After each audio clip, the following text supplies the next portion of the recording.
नमस्कार आप सभी को। मैं Sarita Kulkarni astro life junction channel में आप सभी का स्वागत करती हूँ। आज हम बात करने वाले हैं एक विशेष गोचर पर। ये गोचर तो हो चुका है, परंतु हमने इस भाग पे ध्यान नहीं दिया कि जब गुरु गोचर करके वृषभ राशि में आ चुके हैं और जिन भी लोगों का वृषभ राशि का ही जन्मस्थ गुरु है, अर्थात आपकी पत्रिका में अगर वृषभ राशि के गुरु विद्यमान है, तो ये जो वृषभ राशि का गुरु गोचर में आया है, ये किस प्रकार से आपको परिणाम देगा, इस पर आज हम बात करने वाले हैं। So Jupiter transit over your natal Jupiter, this is the today's topic. अब देखिए, हम कुछ विशेष बातों को यहाँ पे लेने वाले हैं ताकि आप डायरेक्टली फोकस कर सके कि इस पूरे साल भर में ये गुरु का गोचर अगर आपके जन्मस्थ गुरु पर है तो आपको कौन से परिणाम थेट मिलेंगे। ठीक है, तो सबसे पहले तो आपको समझना है कि गुरु जो वृषभ राशि में गोचर कर रहे हैं वो आपकी कौन सी साइकिल पर है। साइकिल अर्थात सबसे पहले तो ये समझिए कि चक्र क्या होता है।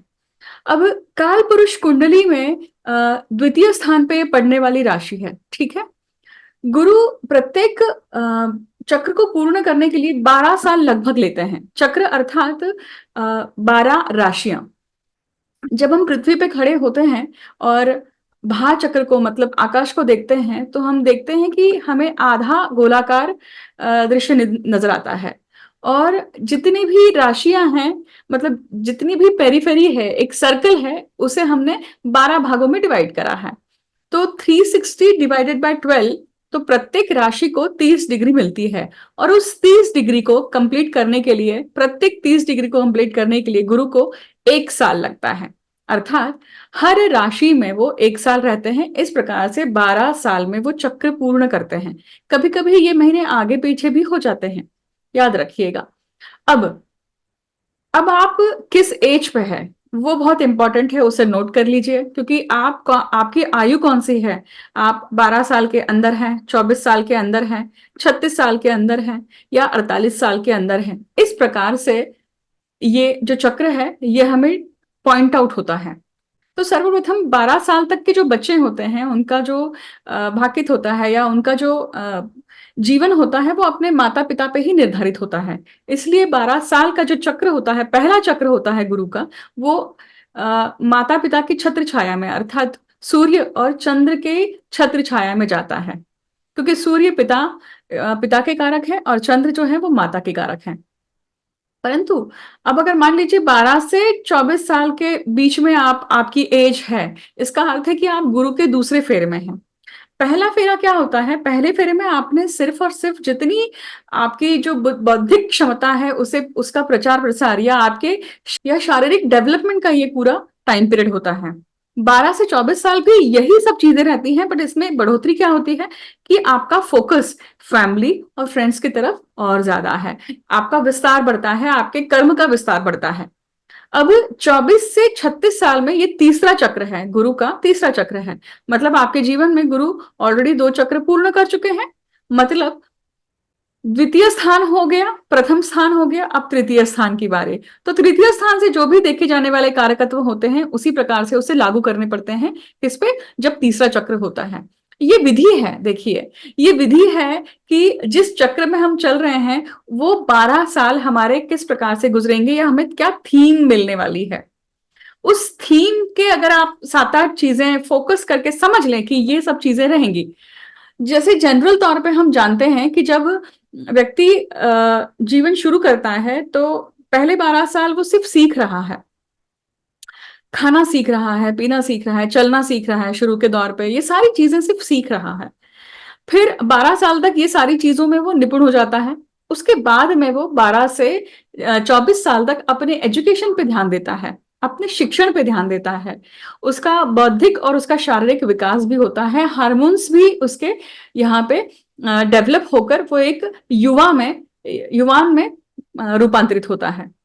अब ये गुरु मतलब दूसरा भाव जो होता है वो सस्टेनिंग का होता है, वो ग्रोथ का होता है। तो आप देखेंगे कि पूरी दूसरे चक्र में ये चीज नजर आई आपको। तीसरे चक्र में क्या नजर आती है कि तीसरे चक्र में 24 से 36 साल के एज में तीसरा भाव क्या है, कर्म का है, सेल्फ एफर्ट्स का है।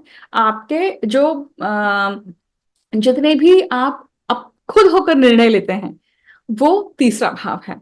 तो तीसरे भाव मतलब तीसरा चक्र जो गुरु का होता है, अगर वो गुरु का चक्र मतलब 24 से लेकर 36 साल की अगर आपकी एज है, तो आप किस किस चीज में यहाँ पे बिजी है? सबसे पहले करियर के डेवलपमेंट में। करियर क्या बनाना है, कौन से क्षेत्र में जाना है, नौकरी करना है, धंधा करना है, व्यवसाय करना है, प्रोफेशन करना है, इसका आप एक निर्धारित करते हैं। उसके बाद में आप यहाँ पे रिलेशनशिप लगभग 18 साल में शुरू हो जाती है, जब गुरु का आधा मतलब एक फेरा होने के बाद में आधा फेरा हो चुका होता है, उसी के बाद में रिलेशनशिप के एस्पेक्ट शुरू हो जाते हैं, क्योंकि तभी आपके हार्मोन्स के भी डेवलपमेंट शुरू हो जाती है इसलिए। परंतु अगर हम तीसरे फेर में जब बात कर रहे हैं, तो इसमें आपकी रिलेशनशिप, फाइनल रिलेशनशिप मतलब आप आपके विवाह के बंधन में बंधना, किसी भी रिलेशनशिप में परमानेंसी आना, ये 24 से 36 साल में होता है। 24 से 36 साल की जो जो चक्र है, उसमें जैसे ही विवाह का बंधन है, उसके बाद में फैमिली का भी नेक्स्ट स्टेप मतलब फैमिली प्लानिंग होना, बच्चों का जन्म होना, ये चीजें भी होती है।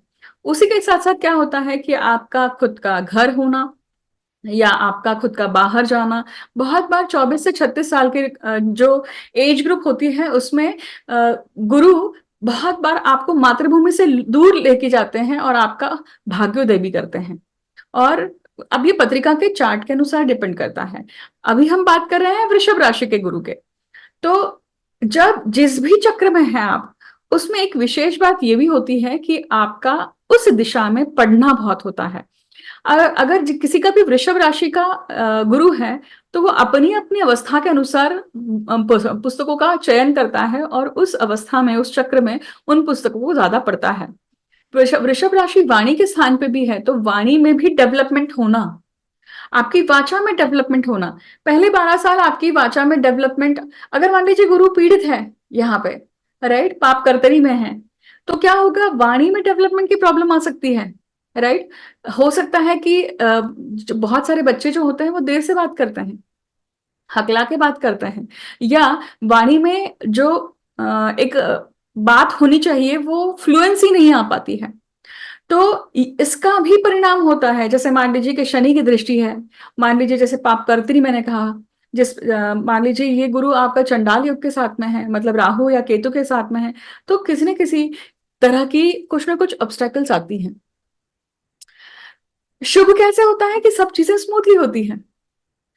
अब तीसरे चक्र में भी हमने ये सारी चीजें देखी कि ये सारी घटनाक्रम होने की संभावना होती है। इसके लिए आप जद्दोजहद करते हैं जीवन में, ये सारी चीजें पाने के लिए आप मेहनत करते हैं उस चक्र में। अब मान लीजिए अगर आप चौथी साइकिल में है गुरु के, 36 टू 48 की साइकिल में है मान लीजिए, तो क्या होगा? अब यहाँ पे व्यक्ति स्थायी होने लगा है, यहाँ पे व्यक्ति की विचारधारा भी स्थायी होने लगी है, बच्चे हो चुके हैं, जीवन में एक मिड लाइफ क्राइसिस का जो एक दौर होता है वो हिट होता है, एक आपके रोगों का भी दौर यहाँ पे हिट होता है, क्योंकि गुरु अगर पीड़ित होते हैं तो शरीर को भी नाश करते हैं, शरीर को भी पीड़ा देते हैं, क्योंकि गुरु किसके कारक हैं? मेद के कारक हैं, गुरु ओबेसिटी के कारक हैं, गुरु फैट के कारक हैं, गुरु लीवर के कारक हैं। तो इस समय पे आने के बाद में आपकी खुद की आदतें, इधर आप आदतें सुधारने लगते हैं, क्योंकि 24 से 36 साल की एज में क्या होता है, यहाँ पे गुरु अब यहाँ पे वृषभ या वाणी पे है, तो खान पान पे नियंत्रण नहीं है। हो सकता है कि जो वो पीड़ित है, तो भाई कोई व्यक्ति मदिरापान कर रहा है या स्मोकिंग कर रहा है, ये दोनों चीजें हो सकती हैं। परंतु जब वो चौथे साइकिल में आता है, तो ये सब चीजें उसकी छूटने लगती है। उसे एहसास होता है कि भाई मुझे अगर लंबा जीवन जीना है, मुझे अपने बच्चों के लिए जीना है, मुझे अगर जीवन में कुछ कर दिखाना है, तो मुझे इन आदतों पे काम करना अत्यंत आवश्यक है। इस प्रकार से वो चौथा साइकिल जो है, सबसे पहले आपके खुद के आंतरिक डेवलपमेंट पे काम करता है। यहाँ पे सब चीजें करेक्टिंग के ऊपर जाती है। देखिए, ये चौथा साइकिल जो है, ये चौथा भाव है ना, चौथा भाव सुख का भाव है। ये भाव किसका है? आपके वास्तु का है, आपकी माता का है। बहुत बार चौथे सर्कल में जब 36 से 48 की उम्र रहती है, बहुत बार व्यक्ति अपनी माता को खो देता है। अब इसी के साथ साथ व्यक्ति का घर आना और घर जाना दोनों हो सकता है, वास्तु सौख्य का लाभ भी हो सकता है और वास्तु का जाना भी हो सकता है। डिपेंड करता है कि गुरु किस अवस्था में, किस स्थिति में बैठे हैं। फिर क्या हो सकता है, देखिए ये भाव खुशियों का है, ये भाव आपके स्थायिक परमानेंट हैप्पीनेस का है। तो 36 से 48 समय में मातृभूमि से दूर जाना या मातृभूमि में लौट कर आना, ये घटनाक्रम भी बनती है। बहुत बार ऐसे इस चक्र में लोग अपनी मातृभूमि से, जहां पे उनका जन्म हो चुका होता है, वहां से दूर जाकर कहीं और घर बसाते हैं, घर लेते हैं, इसकी भी संभावना होती है। तो ये चौथा सर्कल आपको क्या क्या दे रहा है, देखिए आप अपनी वाणी पे काम करते हैं, आप अपनी बुद्धि बौद्धिक क्षमता पे काम करते हैं, आप अपनी स्किल्स पे भी काम कर रहे हैं यहाँ पे। देखिए व्यक्ति जब जन्म लेता है, जन्म से लेकर अंत तक हम प्रत्येक दिवस कुछ न कुछ सीख रहे हैं, समझ रहे हैं, लर्निंग ले रहे हैं। अब जब ये वृषभ राशि का गुरु है, तो खास करके सभी जो लोग पौरोहित्य करने वाले हैं, या ज्योतिष में है, या ऐसी विधा में है जहां पे बोलने की क्षमता या बोलना बहुत जरूरी है, जैसे टीचिंग है, प्रोफेसरशिप है, इन सब इन सब के लिए ये गुरु बहुत ज्यादा इंपॉर्टेंट हो जाते हैं, क्योंकि उनके लिए यहाँ पे एक अलग डेवलपमेंट लेके आ रहे हैं, उनके लिए बौद्धिक स्तर यहाँ पे बढ़ रहा है। अब उसी के बाद में आप देखिए 48 से नेक्स्ट जो साइकिल है, मतलब 60 तक की, तो ये पांचवी साइकिल है। पांचवी साइकिल क्या है? अब देखिए ऐसे तो पंचम स्थान संतति का है, पंचम स्थान आपके पूर्व पुण्यों का है। तो 48 से 60 तक का जो टाइम पीरियड है, उसमें सबसे पहले हिट होता है। अब ये षष्ठ स्थान से व्यय स्थान है, पंचम भाव। तो मतलब रोगों का आगमन, बहुत बार ऐसे जगह पे थ्रोट कैंसर होना, बहुत बार ऐसी जगह पे थायराइड की प्रॉब्लम होना, यहाँ विशुद्ध चक्र में खराबी होना, इन सब चीजों की संभावना दिखती है अगर ये गुरु पीड़ित अवस्था में है। पर अगर यही विपरीत गुरु अच्छी अवस्था में है, तो क्या होगा? यहाँ पे आपको लाइमलाइट मिलेगा, यहाँ पे आप शाइन में आएंगे, आप लोगों के बीच में आएंगे। हो सकता है कि जो भी आपने बोलने की क्षमता से जो जो चीजें होती हैं, उसके कारण आप यहाँ पे आपको प्रसिद्धि प्राप्त हो रही है। पंचम भाव देखिए संतति का भी है, तो ये जो पांचवा सर्कल होता है, चक्र होता है, तो उस एज ग्रुप में बहुत बार क्या होता है कि भाई आपके जो संतान पक्ष है, उनके जीवन में एक बड़ी बड़ी घटनाएं घटित होना, मतलब उनके एजुकेशन को लेकर, उनके करियर को लेकर, उनके परमेंसी को लेकर, बहुत बार अंत में जब 60 के आसपास पहुंचते हैं, तो ऑब्वियसली आप अपने संतान के विवाह के लिए भी विचार करते हैं, अगर आपका सभी सभी चीजें आपके नित्य नियम के अनुसार अगर घटित हुई है तो। आजकल तो शादियां बहुत डिले होने लगी हैं, लोग शादी लेट करते हैं, फिर उसके बाद प्लानिंग रखते हैं कि हमें बच्चे नहीं करने हैं, तो 5-6 साल उसमें गुजर जाते हैं। उस दौरान एक चीज घटित होती है कि भाई अगर शादी करने के बाद में आपने कंसेप्शन आपका हो जाता है, अगर आप प्रेगनेंसी रह जाती है, तो भी लोग क्या करते हैं, बहुत बार उसे प्लानिंग में नहीं है इसलिए उसे डिस्कार्ड करते हैं। वो नेचुरली आपको मिला हुआ आशीर्वाद होता है, परंतु उस आशीर्वाद को जब आप खंडन कर देते हैं, जब आप उसे ठुकरा देते हैं, तो जब आपको चाहिए होता है 5-6 साल बाद, फिर सेटल होने के बाद में कपल सोचते हैं कि हाँ अब हम रेडी हैं, या अब हमें बच्चे चाहिए, और फिर वो संतान पक्ष जो है वो आसानी से आपके आपके पास नहीं आता है। मतलब इसका अर्थ है कि जब यहाँ पे नेचुरल साइकिल जब ब्रेक होती है, या वहां पे खंडित होती है, तो इसका परिणाम भी इस वृषभ राशि के गुरु को मिल सकता है। क्योंकि वृषभ राशि क्या है? कुटुंब स्थान में पड़ने वाली है, यहाँ पे फैमिली का एडिशन बताया जाता है, राइट? इस भाव से जब द्वितीय भाव या वृषभ राशि को देखते हैं, तो फैमिली, कुटुंब, इन सब में जो वृद्धि होती है, इन सब का वो स्थान है, देखिए। तो जब हम पांचवी साइकिल में हैं, तो यहाँ पे दिखता है कि कहीं ना कहीं कुछ ना कुछ मारक चीजें भी दिखाई देती हैं, और तारक चीजें भी दिखाई देती हैं। मारक चीजें अर्थात कहीं ना कहीं कुटुंब में किसी न किसी व्यक्ति की मृत्यु होना, कुटुंब में धीरे धीरे छटनी होना, या कुटुंब की चीजों को लेकर कुछ ना कुछ ब्रेक होना। यहाँ पे खेती बाड़ी अगर है तो पार्टीशंस होना, ऑन पेपर अगर वो चीज हो रही है, बाकी आप फिजिकली नहीं कर रहे हैं, पर कुछ ना कुछ घटना जरूर घटित होती है। बहुत बार ये देखिए सप्तम भाव से ये द्वितीय भाव है ना? मैं ये पूरा जो वीडियो आपको समझा रही हूं, इसका बेस है भाव, राशि और उस ग्रह का बलाबल, इन तीन चीजों को लेकर भी आप अगर फोकस रह के चीजों को समझते हैं तो भी आप बहुत कुछ समझ जाते हैं ज्योतिष के माध्यम से कि आप कौन से चक्र में चल रहे हैं और वो चक्र का परिणाम क्या है। अब नेक्स्ट जो है 60 to 72 का जो छठवां चक्र है, इस चक्र में क्या होता है, बहुत बार सबसे पहले रोगों से गुजरता है व्यक्ति। बहुत बार ये टाइम पीरियड जो है कुटुंब से दूर भी करता है। बहुत बार ये टाइम पीरियड जो है, इस इस पूरे कालखंड में हो सकता है कि आप अपनी मातृभूमि से दूर रहें। अब ये किसके साथ हो सकता है, देखिए देश काल पात्र बड़ा बड़ा इंपॉर्टेंट है यहाँ पर। इसका अर्थ है कि भाई जो माता पिता अपने बच्चों को एमएस करने के लिए, शिक्षण उच्च शिक्षण लेने के लिए बाहर भेज देते हैं और वो वहां जाकर सेटल हो जाते हैं, उसके बाद में वो अपने माता पिता को वृद्ध होने के बाद में वहां पे बुला लेते हैं और वहां पे उनका पोषण करते हैं। इसमें होता क्या है, वहां पे लोनलीनेस आ जाती है। मतलब छठवां सर्कल, छठवां जो चक्र है, अब काल पुरुष कुंडली में छठवां मतलब 6th हाउस, रोग रिपु ऋण उस समय पे हिट होते हैं। छठवें सर्कल में रोग रिपु ऋण हिट होते हैं। तो रोग, अगर देखिए रोग रिपु और ऋण ये जो तीन चीजें हैं 6th हाउस से, तो ये जब छठवें चक्र में हिट जब होती हैं तो इसका परिणाम देखिए, ये तीनों की तीनों चीजें एक साथ नहीं आएंगी। किसी के जीवन में व्यक्ति रोगों से घिरा हुआ है, तो किसी के जीवन में व्यक्ति ऋण से घिरा हुआ है, या किसी के जीवन में व्यक्ति रिपु से मतलब शत्रुओं से घिरा हुआ है। शत्रु आंतरिक भी हो सकते हैं, शत्रु बाह्य रूप से भी हो सकते हैं, शत्रु शारीरिक रूप से भी हो सकते हैं। मतलब जब रोग होता है वो भी शत्रु ही है।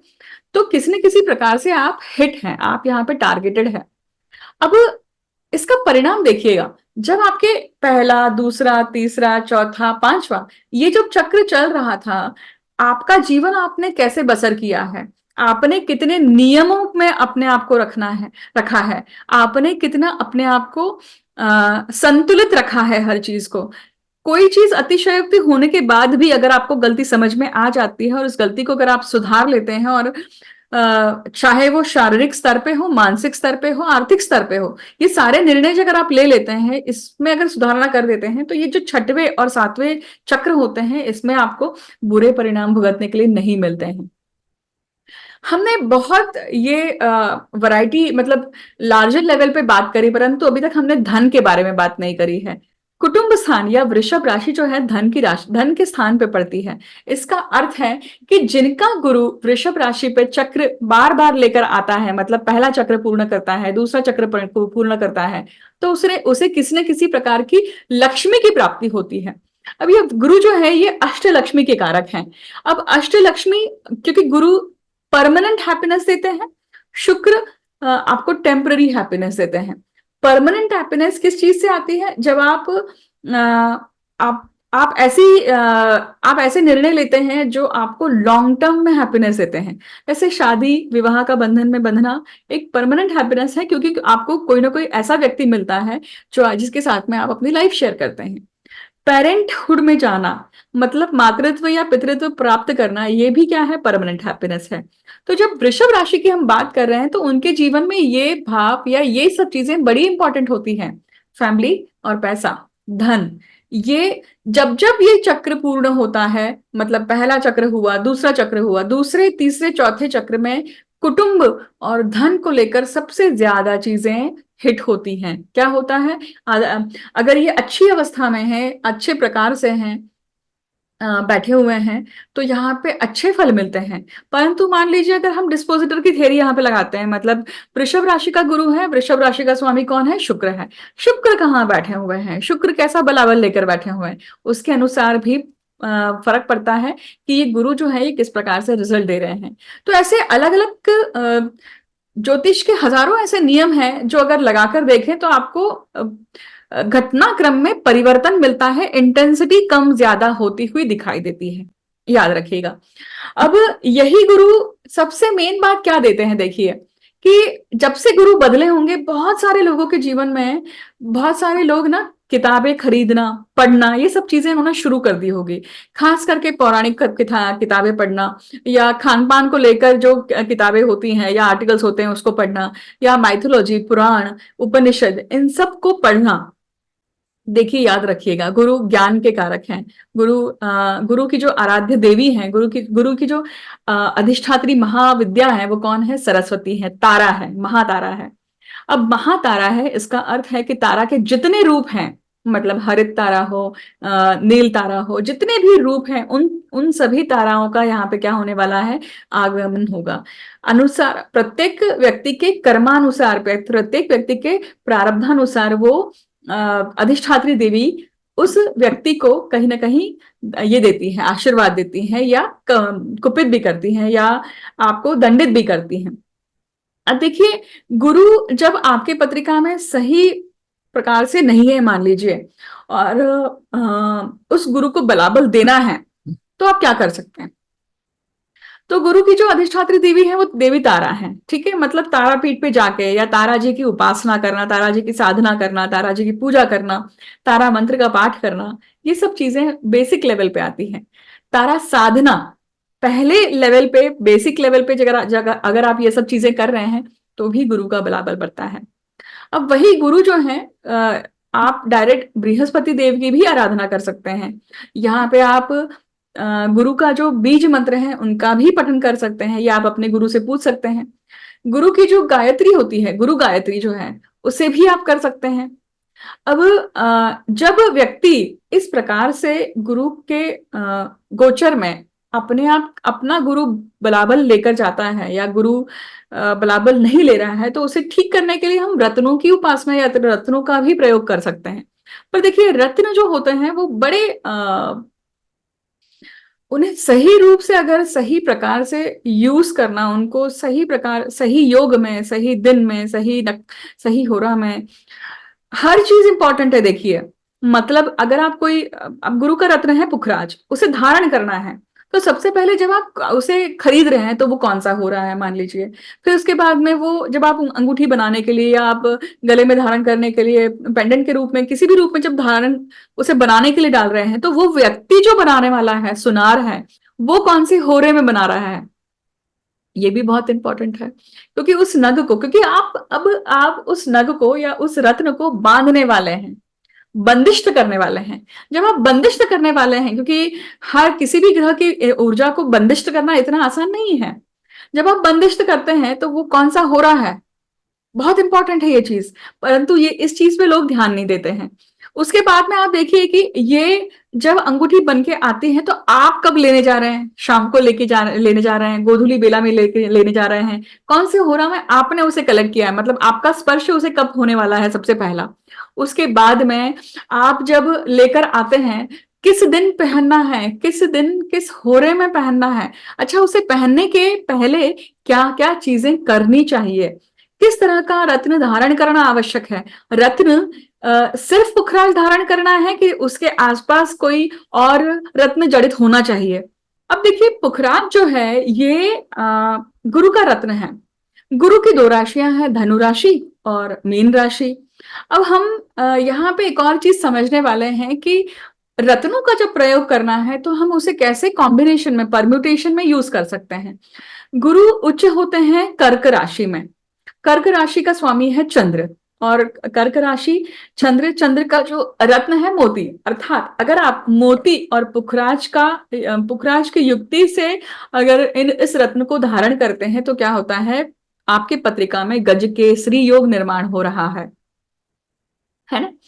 अब आप देखिए कि गुरु के साथ में अगर आप कोई और रत्न जोड़ते हैं, मान लीजिए अगर आपने पुखराज है, और पुखराज के आसपास आपने अगर हीरे जोड़ दिए हैं, हीरे का वलय लगा दिया है, तो यहाँ पे किसका योग हुआ? गुरु और शुक्र का योग हो रहा है। अर्थात दो गुरु साथ में आ रहे हैं, है ना। तो दो गुरु साथ में आ रहे हैं, ये कहाँ काम करने वाले हैं? मान लीजिए अगर ये पंचम भाव में है, सिंह राशि के या कुंभ राशि के हैं। सिंह राशि में, कुंभ राशि में कोई ग्रह उच्च का नीच का नहीं होता है। तो यहां पे अगर गुरु और शुक्र का योग होता है, और वो पंचम भाव और लाभ भाव का एक्सिस है, तो ये आपको बहुत अच्छा परिणाम दे सकता है। क्यों? क्योंकि आपकी बुद्धि के लिए दो गुरुओं की क्या आई, यहाँ पे आशीर्वाद आता है। और यहाँ पे वो ग्रह बहुत अच्छे से वो अच्छे से अपना पूरा प्रोजेक्शन देता है, क्योंकि यहाँ पे उच्च और नीच की नियम लागू नहीं हो रहे हैं।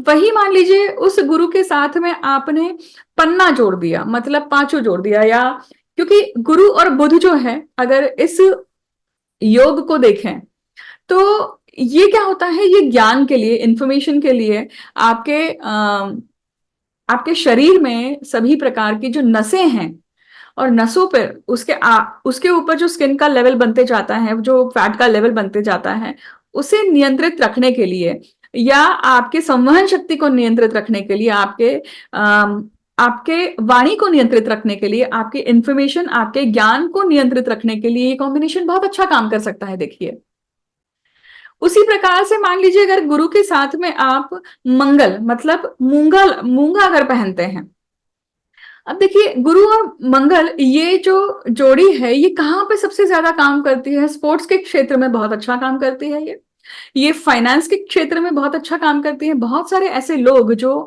खास करके स्पोर्ट्समैन हैं, उनके जीवन में ये बहुत अच्छा काम करेगी। अब इसे अगर आपको लेना है, ये अगर धारण करते हैं, ये क्या होगा, इसका कॉम्बिनेशन, मतलब पुखराज और मूंगा।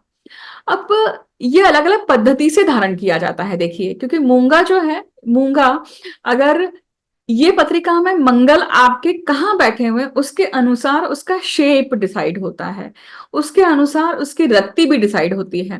तो रत्न शास्त्र जो है, उसको अगर सही प्रकार से यूज करना है तो सबसे पहले तो सही प्रकार का रत्न शास्त्री होना चाहिए, सुनार भी सही मिलना चाहिए, ज्योतिषी बताने वाला सही मिलना चाहिए, आपकी दशा क्या है उसके अनुसार भी वो रत्न आपको क्या किए जाते हैं, सजेस्ट किए जाते हैं। वही गुरु और राहु है मान लीजिए, तो यहाँ पे गुरु और राहु मतलब गोमेद का और पुखराज का यहाँ पे क्या करना है, ये करना है आपको। परंतु गुरु और राहु चंडाल योग बनाते हैं। चंडाल योग ये किसी किसी निश्चित समय तक अगर आपको उसका परिणाम लेना है, उसके बाद में उस राहु की कंटामिनेशन को अगर दूर करना है, मतलब कहीं ना कहीं आपको गोमेद क्या करना पड़ेगा, प्रवाहित करना पड़ेगा। और प्रवाहित कहाँ किया जाता है? जल में प्रवाहित किया जाता है। तो उसकी विधि है, रत्नों को उपयोग करने की विधि है। बहुत सारे ज्योतिषी भी क्या करते हैं कि रत्नों को या देना, या उसका व्यवसाय करना, या उसे देना, उसे पहनने के लिए देना, अपनी तरफ से देना, ये सारी चीजें जब करते हैं हम, तो उसका कर्म बहुत बड़ा लगता है। देखिए, क्योंकि आपने अपनी तरफ से कर्म किया है सामने वाले व्यक्ति की के प्रारब्ध को दूर करने के लिए, उसके प्रारब्ध को बदलने के लिए। तो जब आप सामने वाले व्यक्ति का प्रारब्ध बदल रहे हैं, नियति आपको प्रश्न पूछती है कि तुम ये क्यों कर रहे हो? क्या उसका समय आया है? नहीं आया है। अगर नहीं आया है तो तुमने क्या किया है? हस्तक्षेप किया है। अगर हस्तक्षेप किया है, इसका अर्थ है कि तुम अगर यहाँ पे ये कर्म कर रहे हो तो इसका जो भी परिणाम होता है, अच्छा बुरा जो भी होगा, बुरा होता है तो तुम्हें उसकी भर्ती करनी पड़ेगी। नियति के नियम बहुत कड़क हैं। एक ज्योतिषी या एक पौरोहित्य करने वाला, एक तांत्रिक, एक मांत्रिक, एक यांत्रिक, ये सभी जब तक नियति के नियम, सृष्टि के नियम के अनुसार नहीं चलते हैं, तो उन्हें उसका दंड मिलता ही मिलता है। और अगर वो कर्म शुद्ध कर्म नहीं करते हैं तो भी उसका दंड मिलता है। कर्म अर्थात क्या यहाँ पे? क्योंकि गुरु, अब यहाँ पे गुरु का संबंध कर्म से कैसे जोड़ा जा रहा है, देखिएगा। गुरु आपको बताते हैं कि कर्म आपको कैसे करना है। गुरु आपको बताते हैं कि कर्म करने के लिए आपको किस प्रकार की जीवन शैली चाहिए। गुरु आपको बताते हैं कि ये मूल भावना है, ये मूल तत्व है, इस प्रकार का धर्म आपको धारण करना चाहिए। पर उसे करने के लिए शनि आते हैं। तो ये वीडियो तो खास करके गुरु के गोचर पर है। वृषभ राशि के गुरु का गोचर जो चल रहा है, वो अगर आपका जन्मस्थ वृषभ राशि है उसके ऊपर चल रहा है। तो मैंने ये रत्नों के अनुसार भी आपको चीजें बताई, ठीक है। अब एक और यहाँ पे बात जो आपको बताना रह गई थी, अधूरी रह गई थी, उसे कंप्लीट कर देती हूँ कि जो लोग अभी वाचन में बहुत बिजी हो रहे हैं, मतलब किताबें खरीद रहे हैं, किताबें लेकर पढ़ रहे हैं, और ये गोचर उन्हें किताबें, मतलब आंखों का उपयोग करने के लिए यहाँ पे बोल रहा है, ब्रेन का उपयोग करने के लिए, आपकी मति को उपयोग करने के लिए बोल रहे हैं, राइट? क्यों? क्योंकि देखिए, वृषभ राशि जो है ये आंखों पे भी पड़ती है, आपके चेहरे पे पड़ती है, मतलब आपका कहीं ना कहीं मानस भी आया यहाँ पे, आंखों से की जाने वाली, आंखों से एब्जॉर्ब करने करी जाने वाली सभी चीजें, राइट। तो जब आप वाचन कर रहे हैं तो नियति कहती है कि अगर, देखिए ये भूख भी ईश्वर ने ही दी है, इसे पढ़ने की भूख भी ईश्वर ने दी है। मैं अगर केवल इंस्ट्रूमेंट हूं, इस भाव से अगर आप कर्म कर रहे हैं तो अलग बात है, तो उसका कर्म आपको नहीं लगता है। परंतु आप पढ़ रहे हैं, पढ़ रहे हैं, पढ़ रहे हैं, कोई भी चीज आपको कारण से मिल रही है, वो भूख भी आपको कारण से मिल रही है, पढ़ने की, वाचन करने की, ज्ञान अर्जन करने की, ये सारी भूख आपको किसी कारणवश मिल रही है। मतलब कोई चीज अगर आपके पास आ रही है तो उसका उपयोग आपको आगे आने वाले समय में करना है या आपको देना पड़ेगा।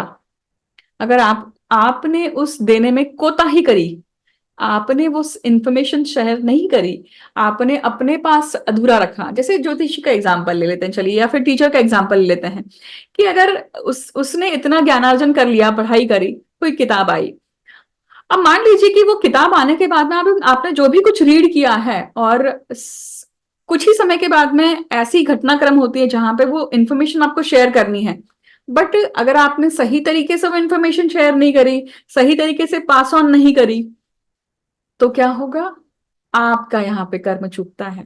क्योंकि मृत्यु होने के पहले तक भी हमें सरस्वती शाप लेकर नहीं जाना है।